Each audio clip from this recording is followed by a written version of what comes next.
You were an actor. What do you do with acting? I do comedy, play bad guys sometimes. A 7-foot-tall athlete used his fame to find victims online. A fake Power Rangers actor threw a couple into the ocean, alive. A young Canadian star packed his car with bombs and headed for the Prime Minister's house. These aren't conspiracy theories. They're court records from the last decade. Each man had fans, movie credits, and normal lives. Until they didn't. Now they're doing 30, 50, even 90 years to life. The evidence was so disturbing, some judges couldn't even read it out loud. Danny Masterson. He was the sarcastic, curly-haired rebel everyone loved on that 70s show. Danny Masterson played Stephen Hyde for 8 seasons and nearly 200 episodes. From 1998 to 2006, he was in millions of homes, cracking jokes and keeping it cool while the rest of the cast freaked out.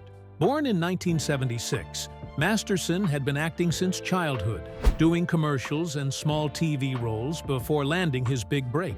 He even popped up in movies like Face Off and Dracula 2000. By 2016, he was back on screen, this time teaming up again with Ashton Kutcher for the Netflix series The Ranch. It looked like his comeback was in full swing, but everything changed. In 2017, during the rise of the Me Too movement, 3 women stepped forward with serious accusations. They claimed that Masterson had drugged and raped them between 2001 and 2003, right when he was at the peak of his fame. All 3 were former members of the Church of Scientology, the same organization Masterson belonged to. According to them, the assaults took place at his home in the Hollywood Hills. And for years, they said, they were silenced, not just by fear, but by the church itself. The women told investigators that church officials pressured them not to report the rapes. One said she was forced to sign a non-disclosure agreement. Another said she was offered money to stay quiet. All of them said they were harassed for speaking up. It wasn't just about what happened back then, it was also about how hard it had been to get justice. Masterson denied everything. He said the encounters were consensual. His lawyers called the accusations lies and said the case had no proof. But in 2022, he went to trial. That ended in a mistrial because the jury couldn't agree. So the case went to court again. The second time was different. In May 2023, the jury found Masterson guilty on 2 counts of rape. A third count ended in another hung jury, and prosecutors decided not to try again. But the damage was done. A once-beloved sitcom star had just become a convicted rapist. A few months later, on September 7, 2023, he stood in a courtroom to hear his fate. The judge didn't hold back. She gave him the maximum 30 years to life in prison. That's 2 back-to-back 15 years to life sentences. During sentencing, Judge Charlene Olmedo told him, "You are not the victim here." She said he had taken away his victims' voices and choices, and now he would face the consequences. 2 of the women spoke that day. One said, "When you raped me, you stole from me. That's what rape is, a theft of the spirit." The other said, "I forgive you. Your sickness is no longer mine to bear." Masterson said nothing. He is now behind bars in a California state prison. He won't even be considered for parole until he serves at least 25.5 years. Michael Jace. Michael Jace was a familiar face on TV. For years, people knew him as Officer Julian Lowe from The Shield. He played that role from 2002 to 2008, appearing in nearly 90 episodes. On the show, he was a police officer torn between his faith and his job.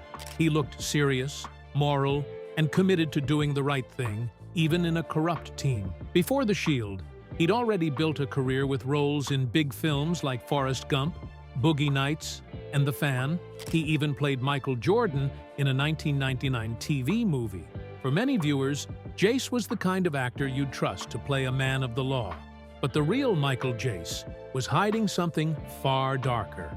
On May 19, 2014, that image shattered. Jace shot and killed his wife, April Jace, inside their Los Angeles home. She was only 40. Even worse, their 2 sons, just 8 and 5 years old, were in the house when it happened. The shooting wasn't random. It was personal, violent, and full of rage. That day, things had already been tense. Jace believed his wife wanted a divorce. He also thought she was cheating on him. He sent angry texts, getting worked up before she even came home. Then, when she arrived, he opened fire. One shot hit her in the back. 2 more went into her legs. She collapsed, and the children watched it all unfold. Afterward, Jace didn't run. He picked up the phone and calmly called 911. "I shot my wife," he told the dispatcher. When police got there, they found her body and the 2 terrified children nearby. Jace then said something chilling to his older son. "You love your mom. You should go hug her." The trial took place 2 years later, in 2016. Jace tried to say it wasn't murder. He told the jury he only meant to hurt her, not kill her. "I was just angry," he said. "I only meant to shoot her in the leg." But prosecutors didn't buy it. They asked, "Who shoots someone they love in the legs 3 times?" They said this wasn't an accident or a moment of passion. It was cold, it was calculated, and it was murder. The jury agreed. On May 31, 2016, they found Michael Jace guilty of second-degree murder. It wasn't considered premeditated enough for first degree, but it was far too brutal for anything less. On June 10th, he was sentenced to 40 years to life. That included 15 years for the murder, plus another 25 years for using a gun. In court, Jace finally said he was sorry. He told the judge there was no justification for what he did, but the damage was done. He had destroyed a family, scarred his children, and thrown away everything he had built as an actor. Ryan Grantham. Ryan Grantham looked like a rising star. He started acting when he was just 9 years old. In 2007, he was already landing small roles in Canadian productions. By 2010, he showed up in Diary of a Wimpy Kid. You could also spot him in shows like Supernatural and iZombie. In 2019, he got a part in the teen drama Riverdale. At the same time, he was studying at Simon Fraser University in British Columbia. On the outside, things looked promising, but behind the scenes, something dark was building. By early 2020, Grantham's mind was spiraling. He was struggling with depression, self-hate, and violent thoughts. On March 31st of that year, it all exploded into horror. He picked up a gun and shot his 64-year-old mother, Barbara Waite, in the back of the head while she played the piano. She never saw it coming. He didn't try to run. Instead, he filmed her body on a GoPro and calmly confessed into the camera, saying, "I shot her in the back of the head." He even said she likely knew it was him in her final moments. The murder alone was disturbing enough, but what Grantham planned next made it even worse. Instead of calling the police, he stayed in the house. He drank beer, smoked weed, and stared at his mother's body. Then he packed his car with weapons, 3 guns, lots of ammo, 12 homemade Molotov cocktails, and even camping gear. He printed out directions to Rideau Cottage, the official home of Canadian Prime Minister Justin Trudeau. That was his next target. He actually hit the road, driving about 200 kilometers east to the town of Hope, British Columbia. His plan, as he later admitted, was to kill the Prime Minister. But somewhere along the way, he backed out. He also considered attacking his university or bombing the Lionsgate Bridge in Vancouver. This wasn't just a one-time breakdown. It was a full-blown, deadly crisis. Then came the unexpected twist. Grantham turned the car around, headed back toward Vancouver, and walked into a police station. No lawyers, no hiding. He simply said, "I killed my mother." That statement changed everything. He was arrested and charged with first-degree murder. But in 2022, he pleaded guilty to second-degree murder instead. The court wanted to understand how this quiet actor ended up a killer. Psychiatrists said he had sunk into a deep depression. He was suicidal, angry, and obsessed with violent thoughts. It wasn't just sadness. It was a full mental breakdown. His lawyers argued that his illness clouded his mind. The court agreed he needed to be punished, but they also took his mental state into account. On September 21, 2022, the judge sentenced him to life in prison. But under Canadian law, second-degree murder means you can apply for parole after a certain number of years. In Grantham's case, he won't even be allowed to ask for parole until 2036. He'll be 28 years old when he becomes eligible. That is, if he gets out at all. Joe Son became famous for just one ridiculous role. In Austin Powers' International Man of Mystery in 1997, he played Random Task, a spoof of Odd Job from James Bond. But instead of throwing a razor-sharp hat, Son threw a shoe. That one joke made people laugh, and for a moment, it gave him a place in pop culture. He had a few other small roles in low-budget action films during the 90s, like Shoot Fighter, Fight to the Death. Around the same time, he also tried his hand at mixed martial arts. That didn't go well either. He fought 4 times and lost every match. No wins, just 4 losses and a bruised ego. But none of that would matter in the long run, because Joe Son wasn't just a bad actor or a failed fighter. He was hiding something far darker. On Christmas Eve in 1990, years before his brief fame, Joe Son and a man named Santiago Gaitan committed a brutal crime in Huntington Beach, California. They pulled a 19-year-old woman off the street while she was walking her dog. They forced her into a car at gunpoint. Then they drove her to a deserted area where they raped her, beat her, and tortured her for hours. They threatened to kill her.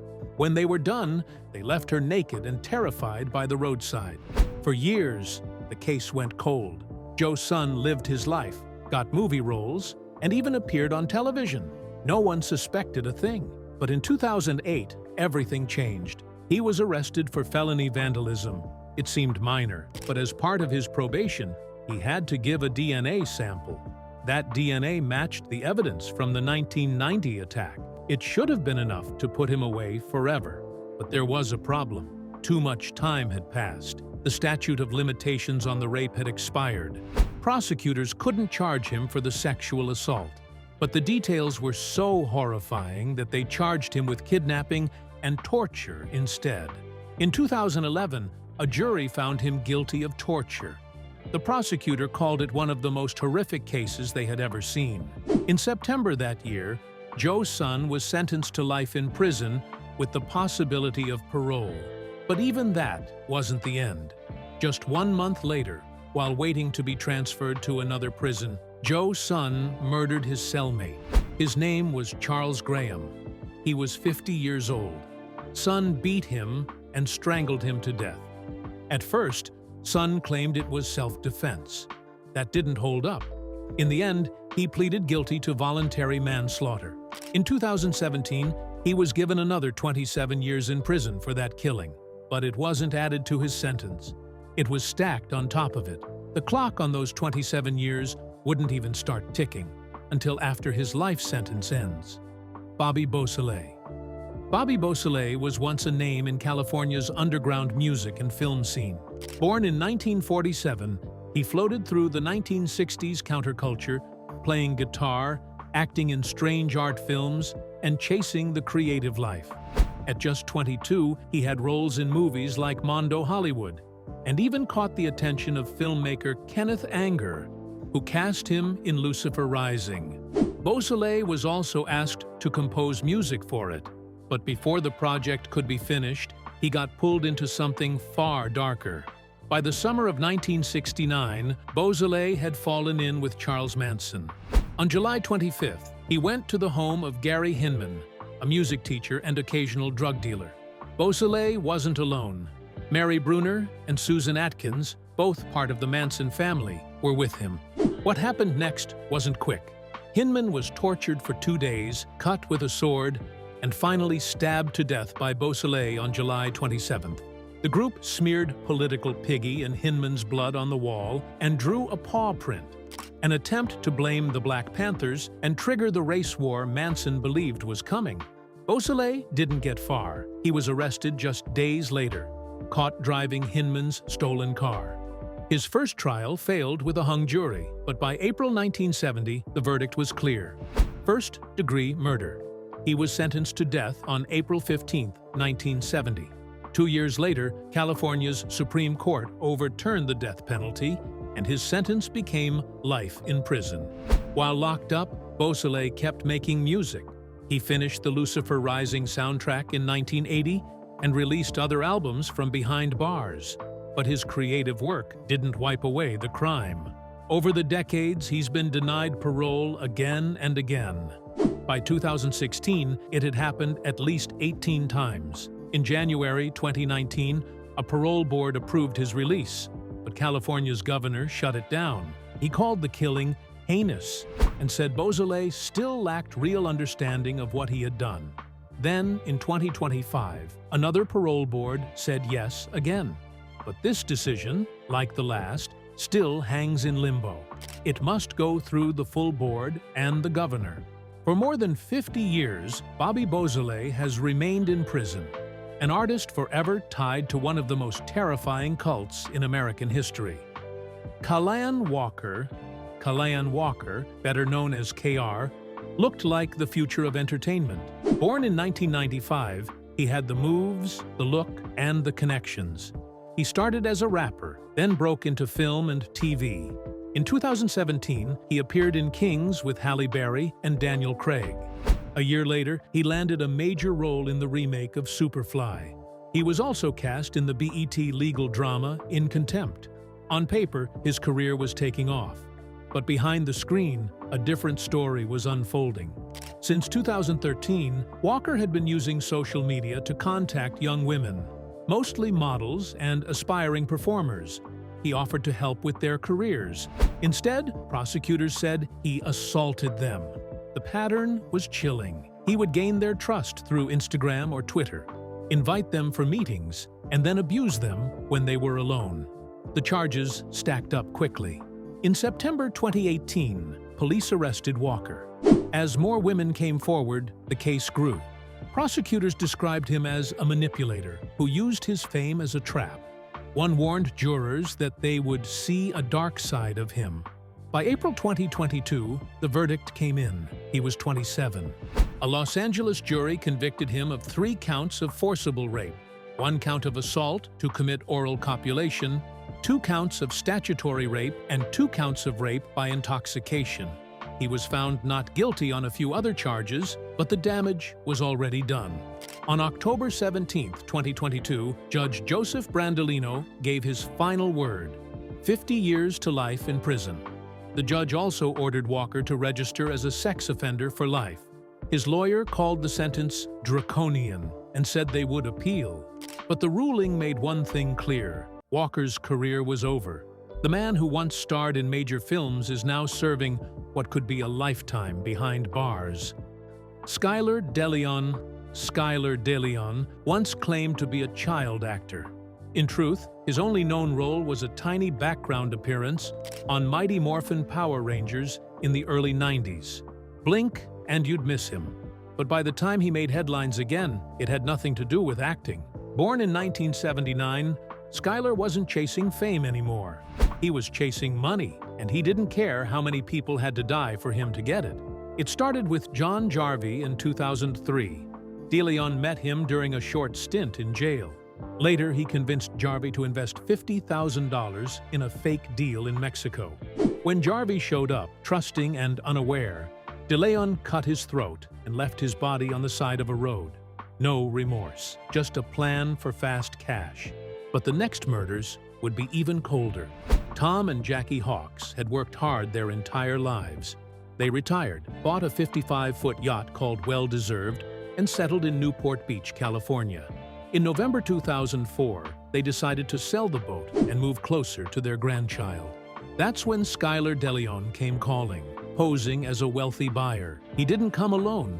He brought his pregnant wife, Jennifer Henderson, and their child, just to appear safe and trustworthy. It worked. The Hawks let their guard down. On November 15th, during a supposed test cruise, Deleon and his team, Jennifer, Alonzo McChain, and John Fitzgerald Kennedy, attacked. They tied up the couple, forced them to sign over ownership of the yacht, and handed over financial control. Then, they bound them in duct tape, tied them to a 65-pound anchor, and pushed them overboard, alive, into the endless Pacific. Their bodies were never found, all for a boat. The plan began to unravel quickly. Deleon tried to access their bank accounts and sell the yacht, but investigators caught on. By December, arrests were made. What followed in court was chilling. Prosecutors called the crimes diabolical. The Hawks family sat through every horrible detail. John Jarvie's brother said it best. He put more value on a boat than 3 people's lives. The trial ended in 2008. Deleon was found guilty of 3 murders. The jury recommended the death penalty. On April 10, 2009, Judge Frank Bosel confirmed the sentence. Jennifer Henderson got life without parole. John Kennedy was also sentenced to death. McChain, who testified against the others, got a lighter sentence. Skyler Deleon now sits on death row in California. While in prison, Deleon transitioned and now identifies as female. A final strange twist in a story marked by greed, deception, and brutal murder. Rasheed Bird. Rasheed Bird was once a rising figure. He stood over 7 feet tall. In 2008, he played 1 season with the Los Angeles Defenders, the G League affiliate of the Lakers. He didn't make it to the NBA, but his size and presence got him a small role in the Will Ferrell movie Semi-Pro. He wasn't credited, but you could spot him on screen as one of the players. For a brief moment, it looked like he might carve out a career in entertainment, but behind the scenes, something much darker was happening. In 2019, everything began to unravel. A woman came forward to the LAPD with a terrifying story. That tip opened the door to a deeper investigation. Detectives quickly discovered this wasn't an isolated incident. Bird had already been convicted of sexual assault back in 2010. And before that, he was arrested in 2005 in Washington for assaulting another young woman. What detectives uncovered was deeply disturbing. Bird had a pattern. He used his image as a former athlete and small-time celebrity to meet women, often online. At first, he was charming, friendly, confident, smooth. But once he gained their trust, his behavior shifted. That charm turned into violence. That's how it started. That's how it always started. Detective Dara Brown, who led the case, explained it simply. He started as a charmer, but that quickly faded into rapes and violence. The attacks weren't just isolated to Los Angeles. Between 2015 and 2020, Bird targeted women across multiple counties, including Santa Clara. The more police looked into it, the more victims came forward. Each one told a similar story, and together they painted a horrifying picture. On September 20th, 2020, Bird was finally arrested. He'd been hiding in plain sight for years, and now it was over. The trial that followed exposed everything. The jury heard about the manipulation, the lies, the brutality. The charges involved multiple victims and multiple assaults. It was clear this wasn't someone who made a mistake. This was someone who knew exactly what he was doing, again and again. On March 1st, 2024, the court handed down the sentence. 90 years to life in prison. That number wasn't random. It reflected the horror and repetition of his crimes. It meant Rasheed Bird would die behind bars. Whatever spotlight he had from basketball or the movies was long gone. All that remained was the truth. After the verdict, the LAPD issued a public message. They asked anyone else who had been hurt by Bird to come forward. They believed there were more victims, women who hadn't spoken up yet. The case, they said, might just be the tip of the iceberg.